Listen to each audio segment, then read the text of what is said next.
Good evening and welcome to our broadcast. We begin tonight with a deep dive into a moment on Capitol Hill that captured widespread attention, not merely for the conflict it contained, but for the striking turn it took. What unfolded during a recent committee hearing in Washington started as a scene all too familiar to those who observe the nation's legislative processes. The cameras were in position, rolling as they always do, capturing the standard pre hearing bustle. Staffers could be seen exchanging quiet words, a low murmur of activity accompanying the shuffle of papers across the polished surfaces of the witness tables and member desks. To the casual observer, it bore all the hallmarks of a routine proceeding, a scheduled gathering of lawmakers to debate and discuss matters of public policy. The atmosphere, while inherently serious, carried that familiar undercurrent of controlled tension that permeates these official meetings. It was predictable, structured, and appeared to be following the well established script of political discourse in the nation's capital. That initial sense of normalcy, however, proved to be fleeting, a calm before a sudden and intense storm. The dynamic in the room underwent a rapid and unmistakable shift. The source of the change was a Republican lawmaker whose demeanor escalated from pointed questioning to something far more volatile. Observers noted a visible change in his posture as he leaned forward, his expression tightening with what appeared to be genuine frustration. His voice, even before it was fully amplified by the microphone, began to rise, cutting through the ambient noise of the chamber. What had been anticipated as a routine exchange of views quickly devolved into something else entirely. The interaction shed its procedural formality and became markedly personal, charged with an emotion that seemed to catch many in the room off guard. It was no longer a simple debate over policy differences. It had transformed into an explosive confrontation, the kind that immediately draws the focus of every person present and every camera trained on the dais. Seated just a short distance away, absorbing the rising tide of anger, was Congresswoman Jasmine Crockett. In the initial moments of the outburst, she remained silent, a figure of composure amidst the escalating chaos. The Republican congressman launched into a series of sharp accusations. His words were directed at the Democratic Party as a whole, accusing them of engaging in political gamesmanship. He then broadened his attack to include the current administration, leveling charges of incompetence in a tone that left little room for measured debate. Finally, his focus narrowed, and he turned his ire directly toward Congresswoman Crockett, questioning her grasp of the very facts under discussion. His delivery was far from diplomatic. It was heated, impassioned, and his voice carried a tremor of anger that filled the hearing room. The effect on those witnessing the scene was immediate.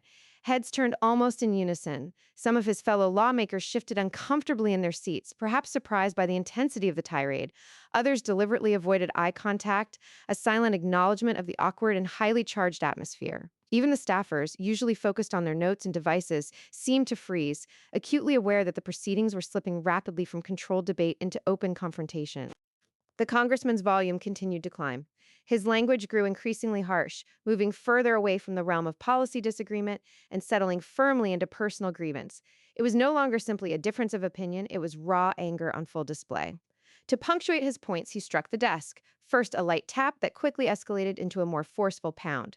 The cameras, ever alert to moments of high drama, zoomed in, capturing every gesture and facial expression. For those watching, it was immediately clear that the footage being recorded was destined for a much wider audience, primed for the rapid-fire distribution of social media. Yet through it all, Jasmine Crockett did not interrupt. She offered no immediate rebuttal. She sat with her hands folded before her, her gaze steady and unwavering on her colleague. It was a silence that seemed to amplify the discomfort in the room. The louder and more animated the Republican congressman became, the more pronounced her calm appeared. It was a stark visual contrast that did not go unnoticed. The congressman pressed on with his verbal assault. He accused her of grandstanding, of performing for the cameras rather than engaging in serious legislative work. He went further, asserting that she was deliberately misleading the public, a charge that carries significant weight within the halls of Congress. He demanded that she answer for what he characterized as reckless rhetoric. Each sentence he uttered seemed more forceful, more charged than the last, building toward a climax that many in the room could sense was approaching. And then he crossed what many observers later identified as a critical line. He moved beyond challenging her argument or her interpretation of data. He directly questioned her credibility as a person and as a lawmaker. It was not a critique of her stance on an issue, but a fundamental attack on her trustworthiness and integrity. In the immediate aftermath of that statement, there was a palpable pause. It lasted only a split second, but in that brief moment, it felt as though the entire chamber drew a collective breath. The noise and fury seemed to hang in the air, suspended.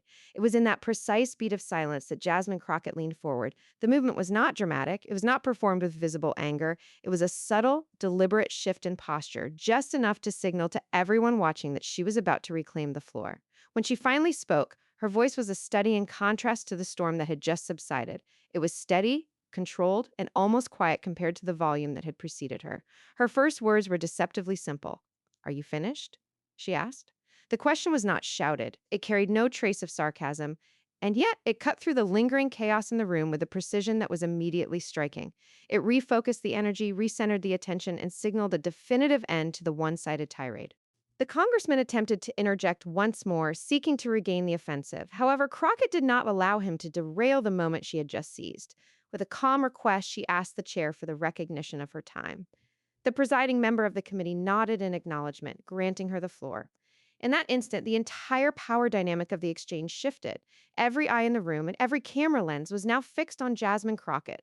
The man who, just moments before, had dominated the space with sheer volume and aggression, suddenly appeared defensive, his earlier dominance evaporating in the face of her quiet composure. Crockett did not attempt to match his volume. She did not mirror his anger. Instead of launching into an emotional counterattack, she began with something far more unexpected and, as it would soon become clear, far more effective. She began with facts. As we continue our coverage, we will examine precisely how Congresswoman Crockett dismantled the accusations against her, moving step by step through the specific evidence she presented, and explore the dramatic reversal that unfolded in the subsequent moments of the hearing. The initial explosion of anger was over.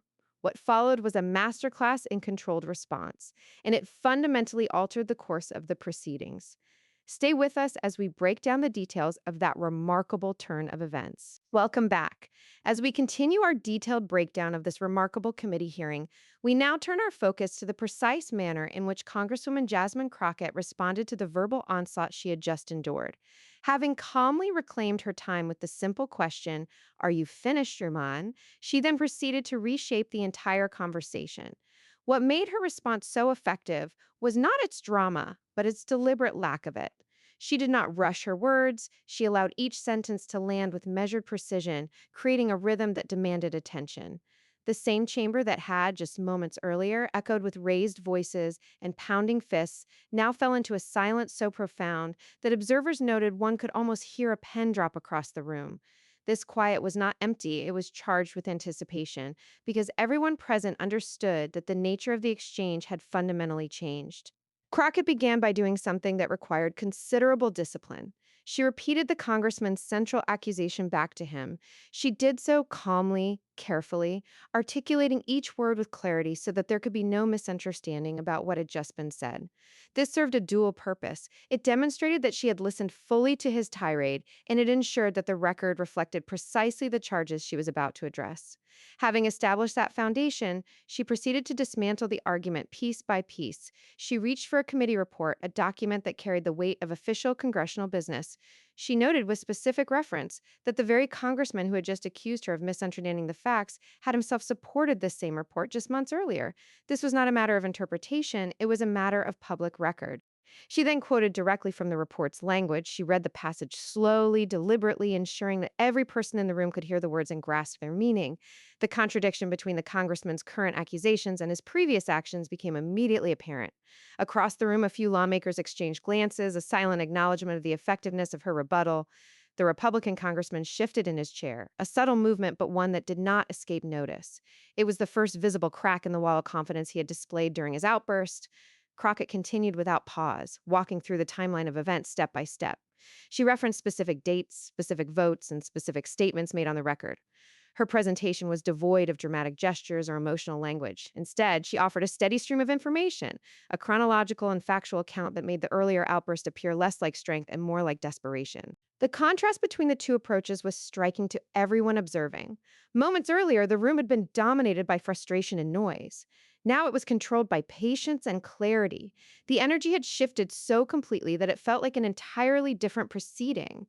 The congressman, perhaps sensing that he was losing ground, attempted to interrupt again. He leaned toward his microphone, clearly intending to reclaim the offensive. But Crockett was prepared for this. "Reclaiming my time," she said firmly. The words were not shouted, they carried no aggression, but they were delivered with a firmness that left no room for ambiguity. She was asserting her right to the floor, and she would not be derailed. The chair nodded in acknowledgement once again, reinforcing that she was within her procedural rights to continue uninterrupted. It was at this moment that the momentum of the exchange fully and irreversibly changed. Crockett reached into a folder and pulled out printed documents. She held them up slightly, not as a theatrical gesture, but as a visual emphasis for the point she was about to make. These were not rhetorical props, they were evidence. She read a short passage aloud, then translated its meaning into plain, accessible language. The simplicity of her explanation was itself a powerful tool. She made the complex issue before the committee sound straightforward, obvious, and difficult to argue against. This clarity stood in stark contrast to the emotional fog that had filled the room during the earlier outburst. Across the aisle, the congressman's earlier confidence seemed to visibly fade. His expression tightened and his posture became more rigid, but this time he remained quiet. Interrupting now, after being stopped twice, would only compound his difficulties and make the situation worse. Crockett paused for a moment, allowing the silence to work in her favor. It was a technique used by experienced litigators and debaters, the strategic pause that lets a point settle and sink in. You called my statements reckless, she said evenly, her tone carrying no trace of triumph or bitterness. But these are your words. Another pause followed, the kind that makes viewers lean closer to their screens, hanging on what will come next. She placed the documents back on the desk with deliberate care, a small action that nevertheless conveyed a sense of finality.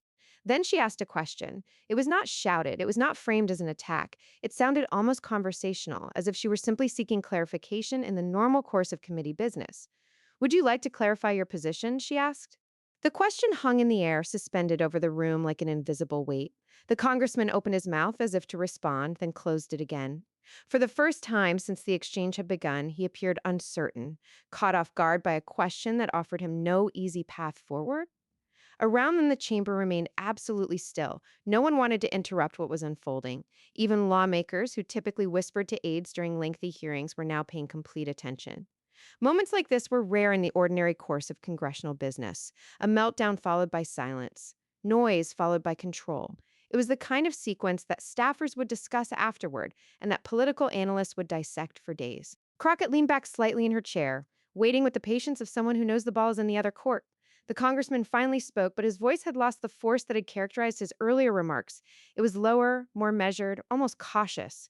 He attempted to reframe his comment, suggesting that he had been speaking broadly about policy concerns and that his remarks were directed at the bigger picture rather than at her personally. It was a significant retreat from the tone and substance of his original outburst, and everyone in the room recognized it as such.